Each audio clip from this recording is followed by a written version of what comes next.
Welcome to Antidote Radio's Greg McCarran. And this is Jeremy Roth Cushell. Jeremy, I want to start off today by revisiting a topic that we've explored in a past episode, and it's a topic that I think has been extremely underreported, and very few people have picked up on this. But there indeed has been some coverage of this, mainly in non-American press, as well as on outlying sites within the such as outliers of the establishment who don't fall into that whole matrix, such as Jeff Blankfort writing on the Counterpunch website about this very topic. But it has to do with I believe this is key in understanding the what is a very real split, I think, within the ranks of the neoconservatives in the here in the West, and we've talked about that, where a lot of the I think there's a significant misunderstanding a lot of people have, where the belief is that all of the neoconservatives who were responsible for the Iraq War and the Project for New American Century and all that has happened since September 11th, calling for the new Pearl Harbor, where it's like a clean break, where there are actually some it appears to be some actual wording and actual outlining written out in the clean break document, which doesn't 100% seem, which does actually leave room for another possible actual state mission in Syria, as opposed to what we've heard it portrayed as, where the only goal is being the actual removal and ouster of Bashar al-Assad from power. Maybe we can get into that in a little bit, but the it's very clear from the research that we've done, we've looked into, and the people around Donald Trump and the people supporting him, and people like John Bolton, like Frank Gaffney, and even the more who I guess would not normally be defined as neocons in the same context of a Bill Kristol but are just as neoconish. But the difference is that they're much more willing to identify with these right-wing elements, these far-right elements here in the U.S. and in the West. People like David Horowitz and Pamela Geller. We've identified that indeed not all the neocons are opposed to Donald Trump, and the fact that there are a lot of people who believe this. I think that was one of the primary factors which got Donald Trump elected, is this belief that all of the neocons had opposed him and were out to get him. And anyway, I think one thing that will create a larger understanding of this split, and that not all of these figures march in lockstep with each other all the time on policy, is a very actual, much closer relationship between Israel and Russia, namely Netanyahu and Vladimir Putin, than is known to people in the West for the most part. And also details of an actual significant disagreements between American neoconservatives and the Netanyahu government. Jewish Telegraphic Agency article in 2014 detailed the difference between how Israel and neoconservatives are not on the same page when it comes to Ukraine, and how the Israeli government did not was not critical of Russia's actions in Crimea in March 2014.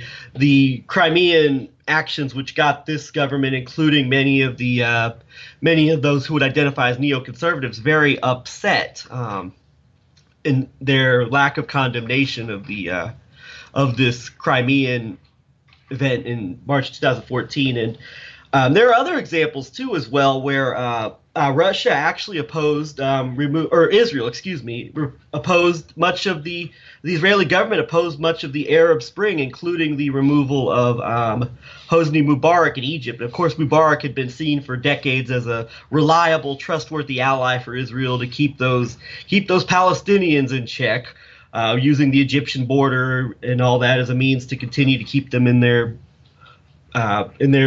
status in Israel as second class at best citizens. And whereas the American neoconservatives were in step with the DC consensus, which would want someone like Mubarak out, I get. And so there have been disagreements that have been going on behind the scenes, behind the surface for years. And in these matters, it appears that Israel is actually aligning much closer with elements within the than the Russian establishment. And one more noteworthy example, it's laid out in this article written in Counterpunch by uh, Jeff Blankford, the aforementioned article titled "The Putin Netanyahu Bromance," gets into details about how Russia, when the U.S. was busy condemning. Or when Israel was condemning the U.S. for the Obama administration for refusing to veto the UN resolution against settlement building, Russia actually did not actually deferred from criticism. So these things I'm pointing out here, where you have this, and actually that's one area where Russia would fall more into agreement with I think the entire neocon clique, regardless of where they stand on some of these other matters. I think they were pretty much in lockstep when it came to the condemnation of the Obama administration for not defending our best buddy Israel in the UN. And it's funny, even if you listen to most of the neocons, you listen to people like Bill Kristol and David Frum and Max Boot, the neocons who have been getting a lot of the scrutiny within the alternative media, including, of course, even mainstream figures like Tucker Carlson, who have been revised in a false manner as being intrepid journalists of some sort because he's criticized Max Boot on his Fox News show. But you listen to these neocons and their criticism of Donald Trump. If you listen to them talk, it's not about Israel. I don't think Israel even really figures into their criticism of Trump. It has to do with other matters. I think it mainly has to do with the fear of a domestic fascism type, a fear of that type of government arising here in the U.S. because of someone like Trump. And it's not Israel. And when you really look at the way Trump and the way Netanyahu act and the way the American-Israeli governments, their statements on as far as on non-Jewish in Israel, and of course you could say various non-white groups in the U.S. and their rhetoric is very, very similar. So there is definitely a coming together in that regard, where some of the more hardline neocons in the U.S., where they're more willing to align with these right-wing populist figures in the West that have these that are very much against the other one of the DC, I guess you could say, domestic consensus, where it's diversity is our strength, multiculturalism is our strength, and we're all one. And where now you're seeing kinks in that armor, where you've got the right here in the West is arising against that, and you're seeing a lot of these assets that are very, very much working on behalf of Israel. That also align within the neoconservative camp, is also aligning with this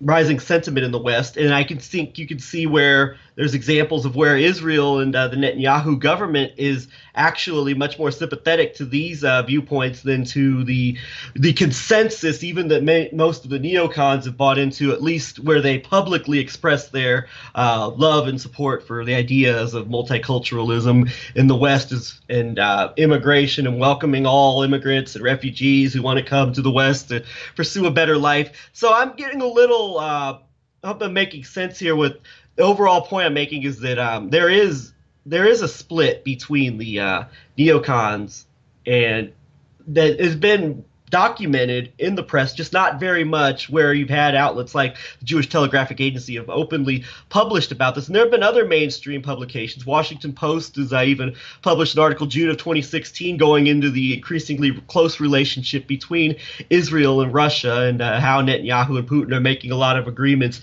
on security and technological matters, in spite of any differences that may exist between the Israeli government and the Russian government over Iran, and over Syria. And I think when you really put the pieces together, it paints a picture of the neocon apparatus that is around Trump through like Breitbart and the new media that has got Trump elected is not nearly as hawkish or hardcore, having a stance that is anti-Russia or anti-Putin as the traditional media is here in the West. And so I think where I'm going to try to bring all this together, what we're seeing is that what we're seeing, there is this split, and I think it's identified in a couple of ways. Whereas these behind the scenes underlying significant differences that some of the neoconservative figures in this Jewish Telegraphic Agency article, such as Seth Mandel of Commentary Magazine, as well as Danielle Pletka of the American Enterprise Institute, they try to write these differences off uh, as being not unimportant, or they're a non-factor. And I'm not entirely sure that's the case, but these differences are very significant. They're very real. They appear to be very significant to me. And and you wonder where, and then you can tie these differences together when you see this split within this neocon faction, where you have this combination of differences on foreign policy, which I think many of the American neoconservative leaders, in aligning with the DC consensus, are actually taking positions that Israel, the current Israeli government, sees as contrary to its well-being. And you combine that with this faction here that got behind Donald Trump, that got Donald Trump elected, represented in these media outlets, and people like Stephen Bannon, and maybe you could throw a Sebastian Gorka in that category. And we're not quite sure where in this divide Jared Kushner stands. Certainly the people in the media entities that were behind Donald Trump take a much more sympathetic stance to the Israeli government than to the DC consensus, which is for sure. And then you combine that with the perhaps opportunism that the Israeli government might see in aligning with these Western far-right populist governments and movements that are pretty much throwing a dent in the long time consensus here in the U.S. as far as actual social policy and immigration policy, and where it fits as far as, say, the topic of terrorism. Whereas many of these traditional neocon types, what you have coined the phrase, Jeremy, the paleo neocons, they're all for bringing refugees in, welcoming them, and the whole idea of democracy and bringing them in to bring better life and all that. Whereas the new faction, these and by the way, David Horowitz is not exactly a new figure. He's been around for a long time. But these types that are now under Trump have gained influence within the once truly anti-war, anti-intervention alternative media. They're completely taking the contrary stance on all these long-time talking points about immigration and diversity and multiculturalism, and bringing in all of the refugees and bringing in all these asylum seekers that are looking to get into the melting pot. So I think on a number of levels, we're seeing it's just indicative of this major split that I think is very much played to the advantage of Donald Trump by completely whitewashing this split within these establishment ranks.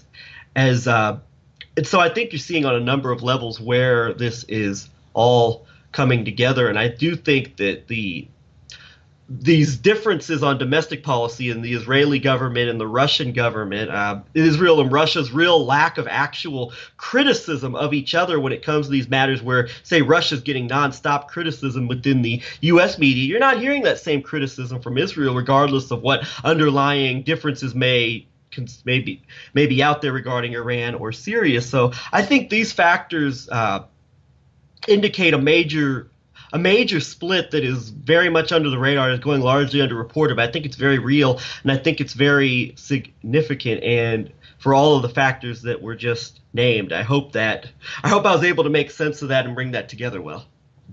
Yes, thank you very much, Greg. You've brought a lot of key details about this pretty obvious split to the table here.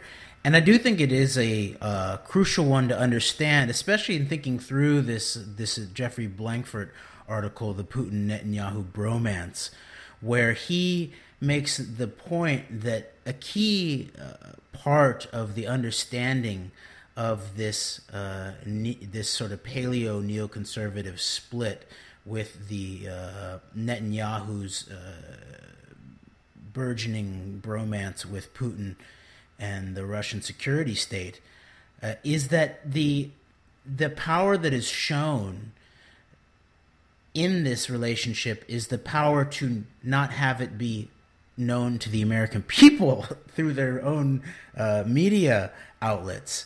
And that's why he opens this whole article that eventually deals with a lot of geopolitics in terms of the Middle East and different Russian-Israeli historical communications and warnings and agreements and security arrangements. Starts with this quote from Netanyahu that's been translated from Hebrew that was from 2001, I believe. And it was recorded secretly, and Blankford said it didn't make its way onto the public record until 2010. And it talks about how Netanyahu says that he finds America, quote, easy to move, unquote. And Blankford points out that, of course, everybody who's being honest already knows the power of the Israel lobby in the Congress. And he points out people like McCain and Lindsey Graham are obviously some type of Israel partisans of some sort, and yet their disagreement with this closeness between Netanyahu and Putin is submerged by the power of, apparently, by someone like Netanyahu in the American media. And so this is a key understanding for people, that it's not just about an Israel lobby. It is, and it's not even about Zionist power or Zionist domination in the media. It actually looks like it's about Likud, or specifically Netanyahu, right-wing Israeli control over large aspects of the American media, and the veritable lack of understanding that the American people are being given in relationship to this very uncomfortable relationship. So it is sort of interesting to sort of see these paleo-neocons have these disagreements with this closer and closer relationship of Israel with Russia, and yet still not really bring that into the public. So that's an important thing to understand.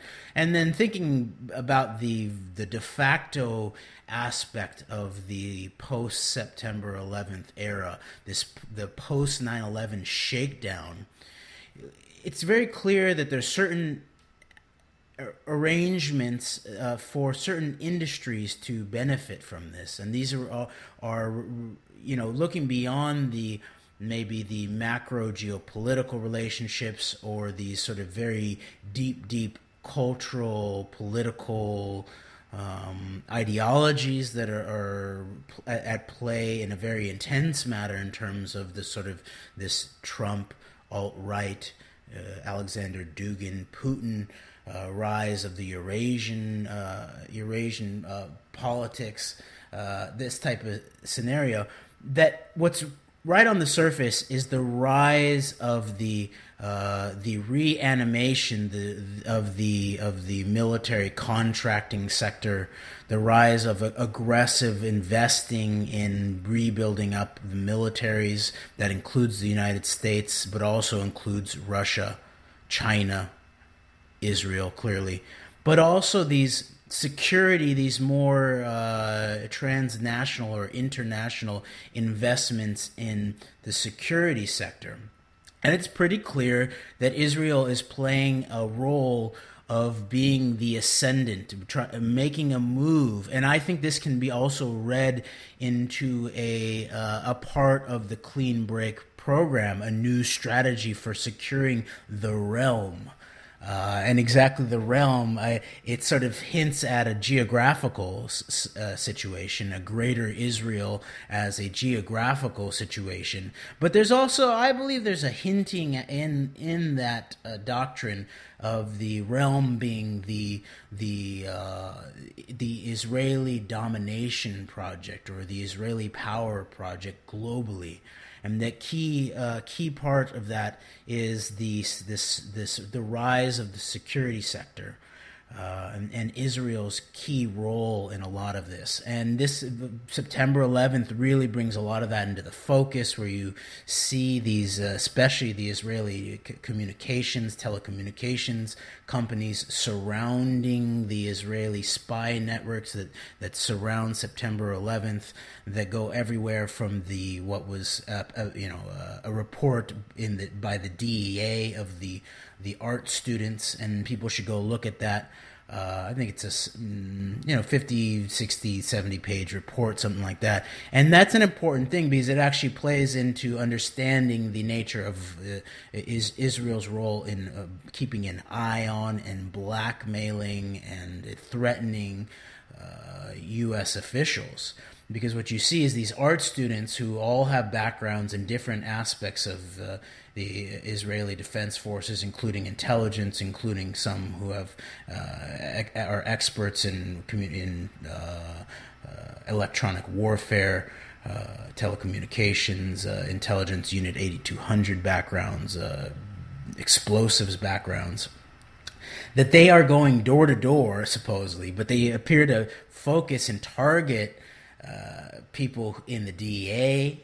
So is that about protecting black market drug operations that are finance global Israeli intelligence operations? Probably. They also target people in justice, it looks like. So is that about the protection of the Israeli spy rings, and specifically in September 11th, that was possibly related to protecting the Patsy networks that were needed to be held in place in order to be eventually blamed for September 11th. So that's interesting. And of course, it looks like that part of the way that they were able to protect their intelligence networks was the control of such systems as Amdocs, Comverse Infosys, NICE systems, Verint. Look into Verint systems. They apparently run a lot of the communications for police organizations, including New York Police Department. So there's a lot there in terms of the rise of Israel as a key party who's going to be supplying the countries of the world with the security technology. So there's an aspect of it where Clean Break actually called for a clean break from past approach to what they see as Israeli security. They say labor Zionism has lost its energy, and that there's been way too much focus and energy spent on thinking about trading land for peace. And so then the shift is towards peace through strength, and also an approach to an aggressive stance against what they see as their local nemesis. But also it calls for a clean break from a past of Israel being dependent on the United States in a material way in terms of financial support, military support. So although the actual monetary support from the United States to Israel has only increased, has held on and increased at some level, you can see that this move by the Israeli tech sector to operate in Africa, to supply Russia, to supply European countries, to supply Australia, to make moves into Southeast Asia, to only increase its involvement in the United States, to create relations into South America, and try to work around aspects of the Bolivarian revolution that had an anti-Zionist bent to it. You see that they have put a lot of their chips into their economic independence in a military fashion into this tech sector. And I've just noticed that like someone like Netanyahu, who came into who joined the IDF very soon after the 6-Day War, and entered in with both of his brothers, I believe, into the Sayeret Matkal, which is a very elite counter-terrorism unit of some sort in the IDF. To me, it looks like Netanyahu has a lot of the characteristics of what might have been first-generation Talpiot. The Talpiot program was started, it looks like, right after the Six-Day War and heavy Israeli losses.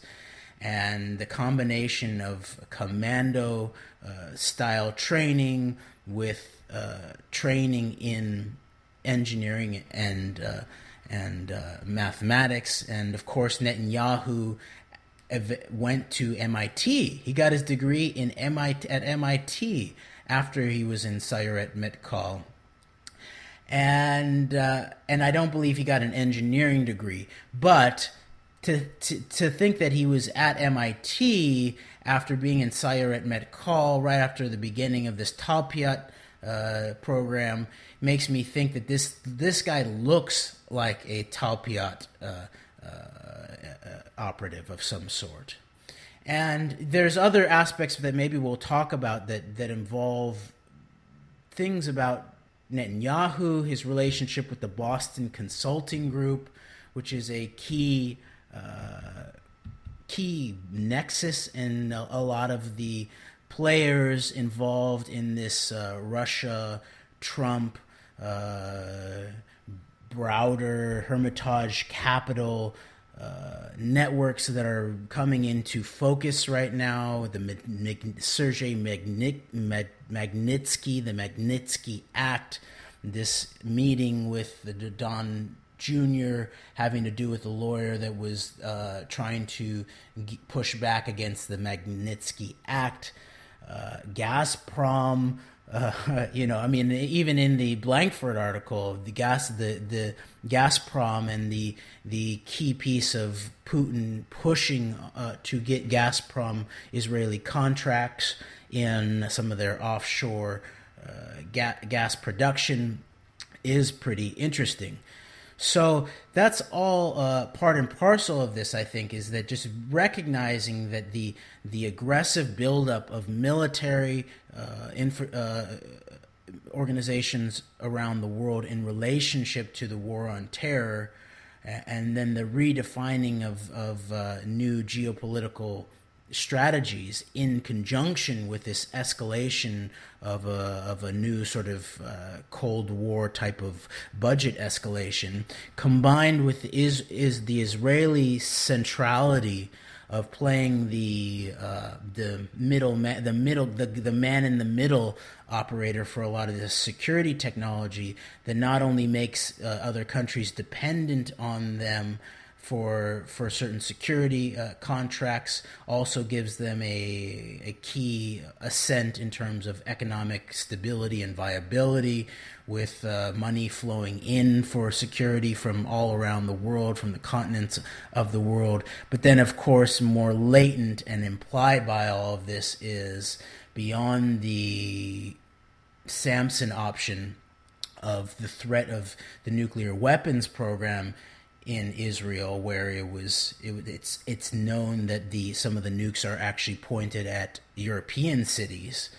That there's also what Brendan O'Connell has termed kill switch diplomacy that is implied or is probably directly known behind the scenes, but in terms of the involvement of this Israeli security apparatus in the infrastructure of countries around the world. So I believe that part of this relationship, this closer and closer and escalating relationship between Russia and Israel, and specifically Putin and Netanyahu, is part and parcel of the clean break program. Yes, thanks for breaking all that down, Jeremy. And I wanted to add another article that I think really goes into depth about this, and we're going to I'll post it in the episode description on our page. It's by Steven Snagowski, written for Consortium News, titled "Neocon Dilemma: Israeli-Russian Détente." And in this article, he gets into Snagowski goes into details about some things that we've discussed that a lot of people have not discussed, whereas there's this some of the big time Jewish Zionist Israeli Jewish Jewish, Israeli, Russian oligarchs with dual, in many cases, have dual citizenship between Russia and Israel, and how they've continued, names out many of the names that have continued to support Vladimir Putin, because there is this false belief among a lot of people within the right that Putin has eliminated all of the oligarchs and therefore got all the Zionists out of Russia because he had cracked down on the oligarchs. So this article details how the many of the things Russia has done to treat Russian Jews very favorably, which falls in line with what the chief rabbi of Russia, Beryl Lazar, said, is that Vladimir Putin is the best thing ever for Russia, for Jews in Russia. And also, Beryl Lazar, also falling in with what we were saying about Syria, is said that he is basically made comments along the lines of, and I can link to this article with Lazar praising Putin as well, that that he's not so sure that Assad needs to be removed from power, that he doesn't know that that's necessarily the solution to the problem. And we've gotten a lot of this, I think a lot of this rhetoric that's grown around Assad, and I'm not judging Assad one way or the other. Obviously, my goal is not to play any sort of significant criticism on a leader that is obviously being targeted, and his country's obviously being targeted by what we know to be very evil entities. But I think that a lot of this view of Assad as like the bulwark, and Assad and Putin as well, as the bulwarks against the destruction of Syria, and therefore the destruction of the Middle East and the fulfillment of Israel's objections in the Middle East. I think that this has made a lot of people believe that the only actual solution, the only actual motivating factor any of these people have is the removal of Assad, because in many ways it fits into this narrative of Putin being the one to be the pushback against this, where a lot of people have, and I will talk about Putin in a way that I'm not going to talk about Assad here, but there has been this hero complex built around Vladimir Putin. And I think the idea that Syria is, that all of these people, regardless of where they stand, want to remove Assad from power, I think that plays a lot into this, and it keeps other considerations, as what was laid out in where the clean break didn't exactly call for, where it called for regime change, it called for Iraq. It did not call for regime change in Syria. And so there's potentially other factors at play here that I think get lost in this when you have this narrative built around what Putin wants, how Putin is opposing the agenda in Syria. And could it be, and I'm not trying to say one way or the other because I don't know for sure. I don't think either of us know for sure, and I'm not going to claim to know for sure. Is it possible that perhaps the Russians are fulfilling another aspect of an agenda in the Middle East that could benefit the Zionist entity when it comes to Syria? I mean, these are questions that need to be laid out there. So Nagoski in this article gets really goes into depth with the constant overtures that Putin has made to the Russian Jewish community, as well as his the oligarchs who continue to surround Putin, and how Israel and Russia have regional geopolitical interests that line up with each other, and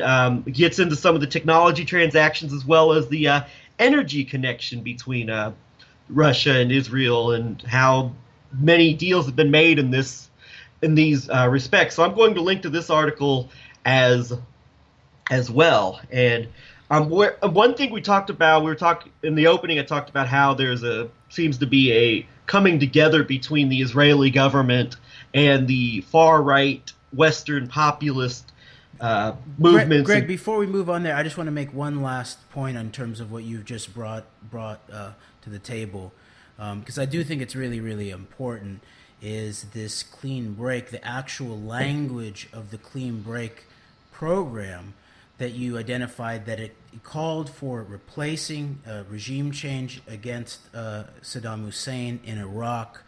But then the actual language in the text, what's under the heading "Securing the Northern Border," the very first line is, "Syria challenges Israel on Lebanese soil."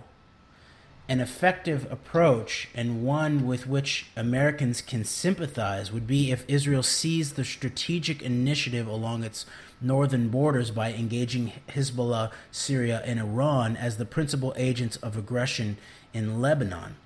Okay, and then it talks about a few things, and talks about actually striking Syrian military targets in Lebanon, and should that prove insufficient, striking at select targets in Syria proper. And then it finishes up that given the nature of the regime in Damascus, it is both natural and moral that Israel abandon the slogan, quote, comprehensive peace, and move to contain, and that word is italicized, to contain Syria, drawing attention to its weapons of mass destruction program and rejecting, quote, land for peace deals on the Golan Heights, right? And so it seems inevitable at some point to begin asking the questions about Russia actually running some type of cover for Israel in relationship to the questions about the Golan Heights, its relationship with the Palestinian people, and then of course after the 2013 Ghouta false flag, the sort of strategic working together of Israel, the U.S., and Russia, it looks like, at some level, at some elements thereof, to take away Syria's chemical weapons. It was basically it was similar to sort of the use of chemical weapons as a talking point to attack the target, and in this case, the chemical weapons were a deterrent, I believe, and a Syrian deterrent in some way against Israeli aggression. And so Russia played a key role in removing this deterrent. Makes you wonder almost if it's the flip side of Libya agreeing to give up its weapons. You never know. I mean, yes, right, and then the question about Iran and how this very strange sense that everybody has of, okay, so Iran is supposedly the large nemesis, large enemy of Israel, and yet Russia is supporting both Iran and Syria to some extent, and yet there's this closer and closer relationship in a very intensifying security and economic way between Israel and Russia. So what does all of that mean?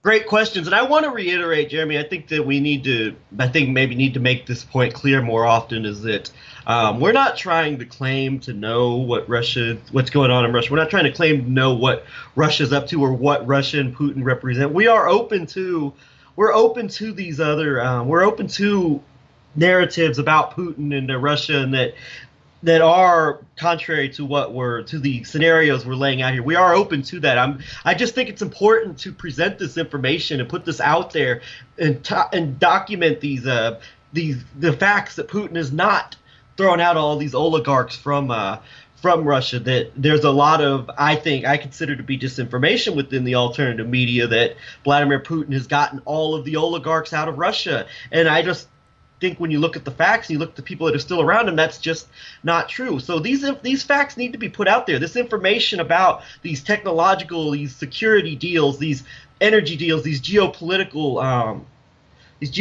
areas where Israel and Russia seem to be coming together, these need to be put out there. And this information about the possible actual meaning of what Russia's doing, what Russia might be doing in Syria, these need to be put out there, because these theories are as plausible as any. And I think it's much wiser, I think it's much smarter to actually lay this stuff out there rather than just ignore it and not talk about it at all, like so many people choose to do. So I think that on one hand, I want to make it clear we're not asserting to know what's going on here, because I don't think there's any way that we can. But on the other hand, I don't think it's wise to ignore this stuff and just pretend like it's not there when it's clearly a very, very, very important factor to take into consideration when you have to have all the information available to you and be willing to talk about and dissect and analyze and evaluate all of the information that's out there. And this information is as important as any. And I think that understanding this stuff will give a better understanding of what's going on with Donald Trump, which I think is an issue that you and I are much more comfortable talking in depth about because it deals with relations and politics in our country, where I think we're much more knowledgeable about. But understanding this Putin relationship with these particularly Shabbat Lubavitch connected oligarchs and many of them with Shabbat connections, including, of course, the chief rabbi of Russia. And then you take into consideration the some of the actual Orthodox Christian leaders in Russia and how they acquired their fortunes, such as Patriarch Kirill, and we could maybe talk about that another time. There's information out there for people who really want to find it about his business deals and how he created the vast personal fortune that he has. And so we have to talk about this because I think it will give us an increased understanding of what Donald Trump is all about. Because if you notice within this Russian media, this Russiagate scandal is constantly being portrayed to make it out like Vladimir Putin actually stole the American election, which, as we've said for numerous reasons, is complete BS. But when you actually look at the names of the people that are being implicated in this as being connected to the Trump family and their business dealings, and Donald Trump Jr.'s statement about a disproportionate amount of our business comes from Russia, you look at it and it's this Jewish Zionist organized crime network within the Russian business community that is still close to Vladimir Putin. That's at least still has a lot of influence in Russia. And so this has to be. And in a way, like, I think what we are always for is a non-simplistic understanding of what's going on here. And so it may be that we don't have enough information to say one way or the other what the role of Russian intelligence, actual Russian intelligence, was in these surrounding events in terms of the election. What was the role of Homeland Security? What was the role of Israel? What we know is there's not enough information on the table yet to say one way or the other whether Trump was a legitimately elected president. What was the role? What is this relationship of aspects of Russian intelligence and the Russian deep state to this Jewish Zionist Russian global mob that's tied right back into Israel, with a lot of power centers in the United States, including in New York, including in Florida, including Las Vegas, maybe LA too. We want to point out is that we need to have these conversations where it's not a dialectic. It's not a reactionary form of epistemological understanding. Either is it for regime change against Assad or is it not? No, there's these middle sort of complex grounds about containment, rolling back, these types of scenarios that need to be factored in here in a similar fashion to the way that the understanding sort of what I would call reactionary right-wing Jewish Zionist power politics in the United States of America has to also understand potential splits among different kinds of what we might term neoconservatives, especially in relationship to Russia. So we got caught up. A lot of people got caught up by when a reactionary epistemology. When you see Kristol and Kagan against Trump, that makes people think, well, then all the neocons and all the sort of Israeli partisans are against Trump. No, that wasn't true. It was very clearly not true. And the actual people who have served as war propagandists in the past and who probably will continue to in the future under Trump, like Tucker Carlson, are now being resurrected as intrepid muckrakers for criticizing Max Boot, when really that just seems to be another indication of this split we've been talking about. Yes, exactly. So yeah, and so this idea of the oligarchs having been rooted out by Putin, it was the case. Many were, and many oligarchs who were ethno-religiously Jewish and politically Zionist with tight connections to Israel. a lot of them were rooted out. Especially, it was the ones that were against Putin were the ones that were rooted out. The ones that supported Putin, they've actually been even more closely integrated into aspects of the Russian government and industrial contracts and security contracting. And you can point to like the Mikhail Friedman, but also people like the Rotenberg brothers, who are long-term friends, and they were sparring partners with Putin, and this also is where the Browder Hermitage Capital background here enters in, because Hermitage Capital was an activist type of investment group, and Putin had a relationship with Browder and Hermitage Capital that he used to squeeze some of maybe the corruption, maybe the non-institutionalized corruption out of Gazprom, and then apparently some of it's been the corruption has been institutionalized or even legalized after the fact. And Hermitage Capital and Browder and Magnitsky, potentially, I don't know if he played a key role in that, but he was a lawyer for Browder at the time, I believe. They played a key role in the activist shareholding push to reorganize or squeeze some of this deinstitutionalized corruption out of Gazprom.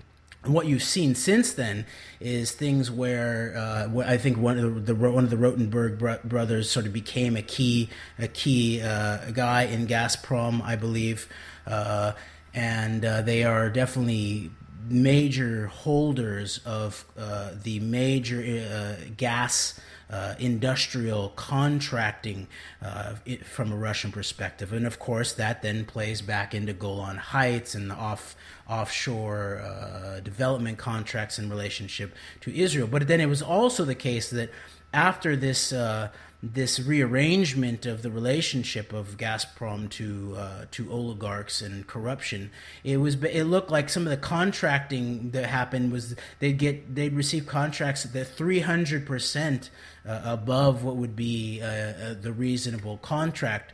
And so a lot of this corruption has just been sort of institutionalized or legalized in a certain way to benefit new arrangements of power dynamics. And Bill Browder is someone who people should look into. He's a very interesting background, including his his father, or no, his grandfather, I believe, who was the head of the Communist Party in the United States. So there's an interesting story there. But then Browder himself actually, I believe he renounced his U.S. citizenship potentially, or he gained British citizenship, and he came up in the shop of one Robert Maxwell, the uber super mega Mossad agent, publishing magnate in Britain, who of course is also the father of Ghislaine Maxwell, the Mossad apparent co-handler with Jeffrey Epstein, the procurer from places like Trump's Mar-a-Lago of underage girls to be used as sex slaves in honeypot blackmail operations where video is being taken. So that's interesting. There's nothing in Browder's history that points to his involvement in all of that necessarily that I can see. But that connection is very, very interesting. And then, of course, the Hermitage Capital, I believe, was set up with a Safra brother. And the Safras are a very interesting Jewish Zionist banking family, which started, I believe, in Lebanon, I think, in Turkey, and then hopped over to Brazil. And they are in New York. They are key players in all of this.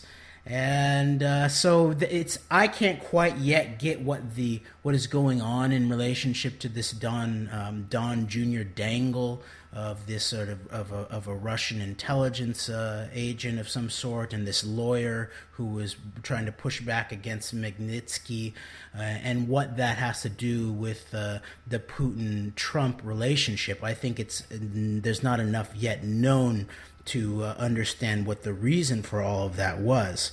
But sort of looking into this relationship, we then begin to see this relationship that you begin to talk about, of the relationship with these sort of right-wing nationalist parties springing up in Europe, but also then a figure like Alexander Dugin, the fourth position political figure who comes out of groups during the Soviet era that were backed by by Soviet intelligence, and a figure like Dugin is key, I think, in understanding what this the cultural political underpinnings of a lot of this new arrangement of global power politics that ties someone like Putin to Trump, with Netanyahu, with some of these sort of ultra nationalist, sort of ethnic based right wing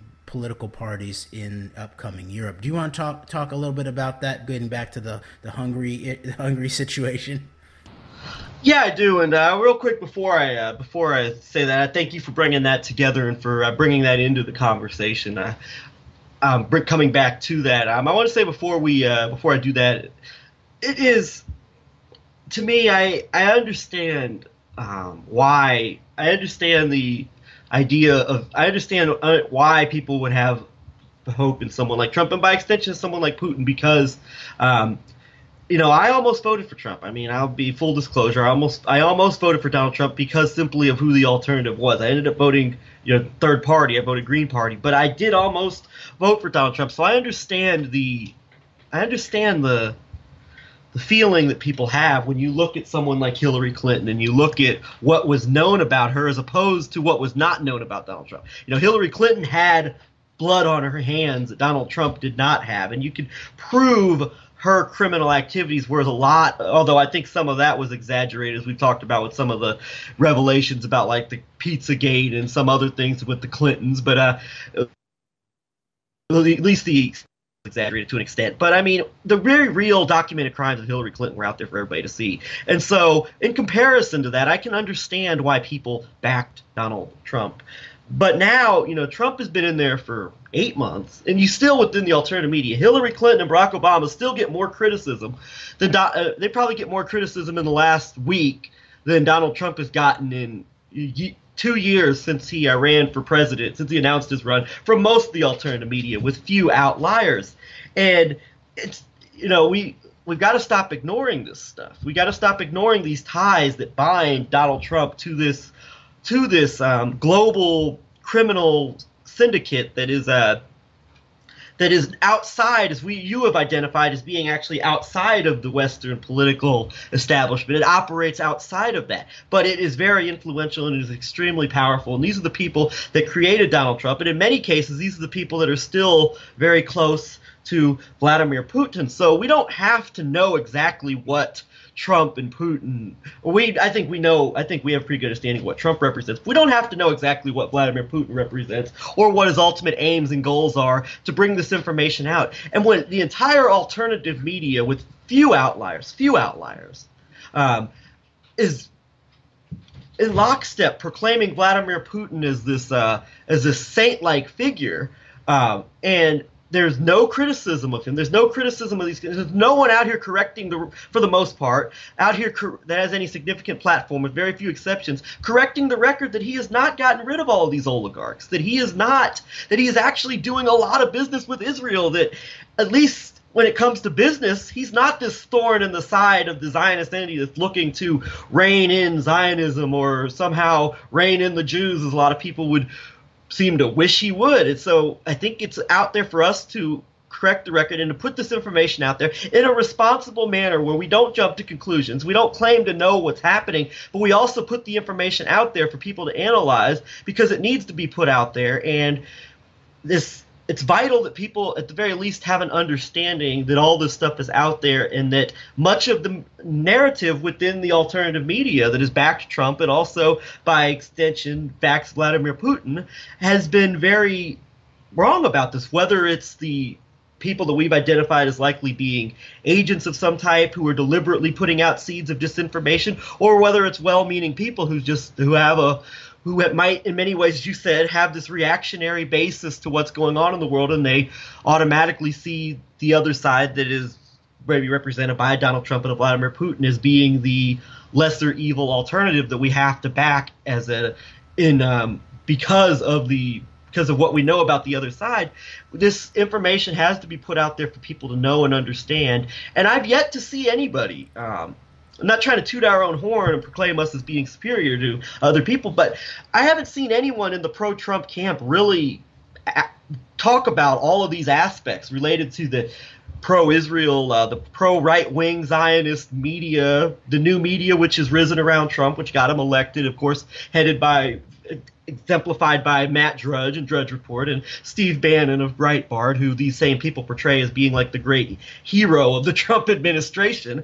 No one has adequately addressed this stuff. They've not adequately addressed the Donald Trump, all of these, everything, his entire business career, which was pretty much, it was a creation. I consider him to be like a front man for these mob interests and these, what we talk about, this global Zionist criminal mafia that is operates outside of the political establishment. And all of the Resorts International connection, where Donald Trump got the majority of his casino empire, it seems, from a organization that acted as a front group for CIA and Mossad criminal activities. Donald Trump's mentor, Roy Cohn, and his connection to the Kennedy assassination via his board membership on the Permindex Corporation, and all the child trafficking that Detective Rothstein is implicated Cohn is being involved in these blackmail operations. And this has not been laid out in a manner that I think adequately from Trump supporters. I'm not talking about your rank and file Trump supporter. I'm talking about Trump supporters within the alternative media who have a lot of knowledge of like what's actually seems to be going on in the world with the corruption, with the criminality. But this has not been adequately addressed. I challenge people out there, if you do support Donald Trump, it is the case that address this in a way that, go ahead. The nemesis of the enemy of your enemy is, can be your ally to a certain extent, but there still might be your political nemesis. And so understanding, some of the positive political pragmatism of people who see Hillary Clinton representing this sort of Anglo-American Atlanticist power faction that is, eugenicist, is racist, is the death of tens of millions of people on its hands, and then see someone like Trump who articulated a sort of a non-interventionist type of approach to parts of the Middle East, a fair reckoning with the Palestinian people, questioning about some of the weaponized health and food and water, and then Putin, who's clearly some type of a nationalist, and a suspicion around GMOs as a weaponized food source. And yes, there's still the corruption, but maybe it's been nationalized and internalized in a way, rather than a looting and extraction that was really the case during the post-Soviet years. And at the same time, we need to begin to be like, okay, is Alexander Dugin, and looking at some of this relationship to these sort of fascist, revisionist, Jabotinsky types in Israel. And people should go look at these. There was actually a secret fascist organization under the revisionist Zionists. And this is what is represented maybe in some of the rise of this new axis or alliance. And so let's begin to look into it. So until, I guess some of these questions will have to wait till next week. But so thank you very much, Greg, for the conversation. Thank you. All right.